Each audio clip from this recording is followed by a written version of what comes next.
بسم اللہ الرحمن الرحیم۔ میں محمد ریاض آپ میرے بھائیو، ہم روزانہ کوئی نہ کوئی نیا ایشو لے کر آپ کے سامنے آ جاتے ہیں،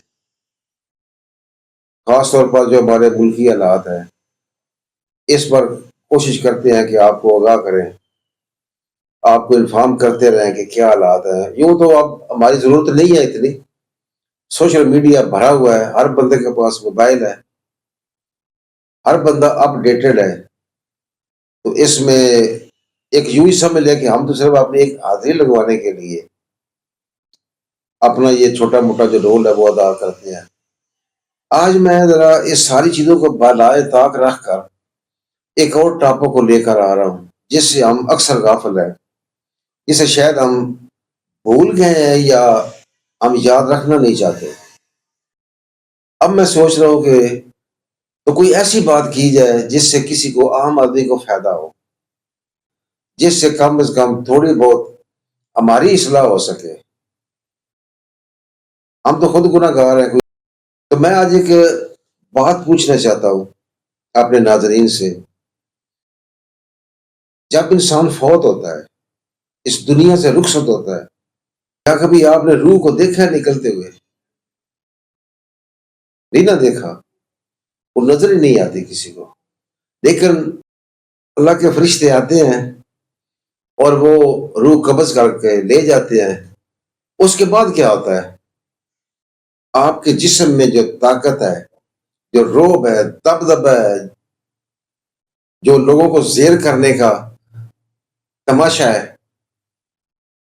جو لوگوں کا جبر کرنے کا، ظلم کرنے کا، یہ جو کچھ بھی آپ کر رہے ہیں، آپ ایکٹ کر رہے ہیں، اس کے پیچھے وہی روح ہے۔ جب تک آپ کے جسم میں وہ روح موجود ہے، آپ یہ سارے کام کر رہے ہیں، اچھے بھی برے بھی۔ لیکن جب وہ روح نکل جاتی ہے، پھر کسی کو دھونس کیوں نہیں دیتے؟ پھر کسی کو پکڑ کر جعلی ووٹ کیوں نہیں ڈلواتے؟ پھر یہ لوگوں پر جبر کیوں نہیں کرتے؟ پھر یہ ظلم کیوں نہیں کرتے؟ یا سوچے تو صحیح، پھر بھی کر کے دکھائیں ذرا۔ نہیں میرے بھائیوں، آپ کی اصل طاقت جو ہے وہ نکل چکی ہے، جس کو ہم بھول چکے ہیں، وہ روح جس کو ہم آلودہ کر رہے ہیں، یہ روح نکل کر جائے گی اپنے اللہ پاک کی حضور، ادھر پیش ہوگی۔ وہ اللہ پاک کو بتائے گی کہ جب تک میں اس کی جسم میں تھی، اس نے تیری مخلوق کے ساتھ یہ ظلم کیا، یہ جبر کیا، ان کو ٹارچر کرتے رہے، یہ بے گناہوں کو مارتے رہے۔ وہ بتائے گی تو صحیح نہ جا کے۔ یہ جو لوگ طاقت کے نشے میں سب کچھ بھول گئے ہیں، ان کو خوف خدا کر لینا چاہیے۔ اب بھی وقت ہے، اس روح کو پاکیزہ کر کے اللہ پاک کی حضور بھیجے، تاکہ یہ جا کر اللہ پاک کو بتائے کہ میں جس جسم میں تھی، اس جسم والا بات، وہ بندہ تیری عبادت کرتا رہا ہے، تیرے احکامات پر عمل کرتا رہا ہے۔ ہم فی الحال تو طاقت کے نشے میں سب کچھ بھولے ہوئے ہیں، سارے جبر کر رہے ہیں، ظلم کر رہے ہیں، اور یہ طاقت ہمیشہ رہنے والی نہیں ہے۔ ایک میں ان تمام طاقتور لوگوں سے یہ ریکویسٹ کرنا چاہتا ہوں کہ خوف خدا کر لیں، حق اور سچ پر کھڑے ہو جائیں، ظلم اور جبر نہ کریں۔ یہ اللہ کی مخلوق ہے جس پر آپ ظلم کر رہے ہیں، جبر کر رہے ہیں، ناانصافی کر رہے ہیں۔ ایک دن آئے گا آپ کو اس کا حساب دینا پڑے گا۔ ابھی میں آپ کو ایک چھوٹی سی مثال آپ کے سامنے رکھنے لگا ہوں، وہ آپ دیکھ لیں کہ ہم کس طرح بھیڑ بکریوں کی طرح اپنے بندوں کو پکڑ کر ان سے ووٹ حاصل کر رہے ہیں۔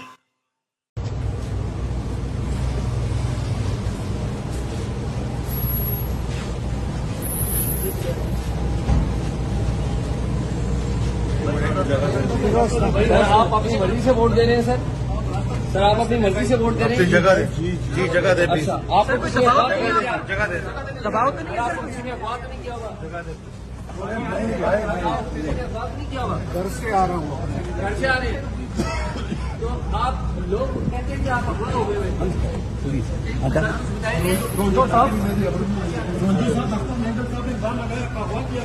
جگہ دے جی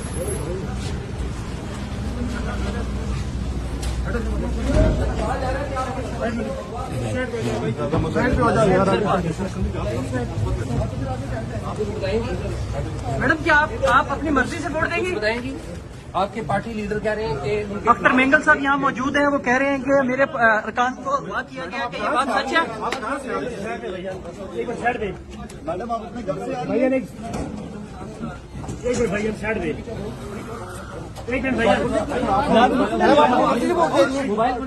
آپ اپنی مرضی سے بات دے رہی ہیں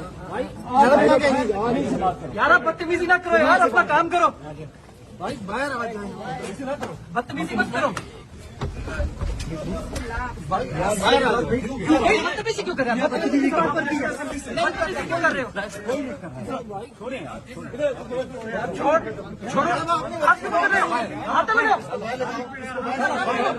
زیادتی کیوں کر رہے ہو تم لوگ؟ کس بات پہ لڑائی کر رہے ہو؟ بتاؤ نا کیوں دھکے دے رہے ہو؟ کیوں غلط کر رہے ہو؟ بتائیں۔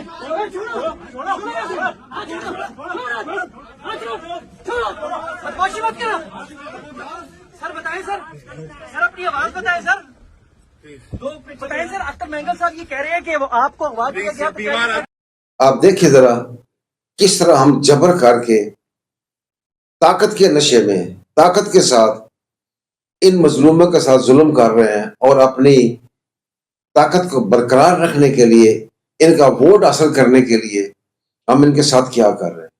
آپ کو دوسرا کلپ دکھاتا ہوں جناب اسد عمر صاحب کا، کہ وہ کیا کہہ رہے ہیں، وہ کتنا دل برداشت ہے۔ خدا کی قسم میں گزشتہ 24 گھنٹے میں سوچ رہا تھا کہ اس طرح ذلت سے اور اس طرح زور اور ظلم سے اگر قانون سازی ہوتی ہے تو میں سمجھ رہا تھا کہ ہمارے لیے موت بہتر ہے، اس طرح پارلیمنٹ میں بیٹھنا جو ہے وہ بہتر نہیں ہے۔ جس طرح یہ پارلیمنٹ ہے نا، اپنے آپ کہتے ہیں آپ کو کوئی ڈنڈا دکھاتا ہے اور آپ کو کوئی کہتا ہے سیدھا ہو جاؤ، یہ بڑی بڑی پارٹیاں اس لیے ہوتی ہے کہ ایک ڈنڈی کی زور پر چلتے ہیں۔ مجھے بہت افسوس ہے۔ اپنی دعاؤں میں یاد رکھنا۔ اللہ حافظ۔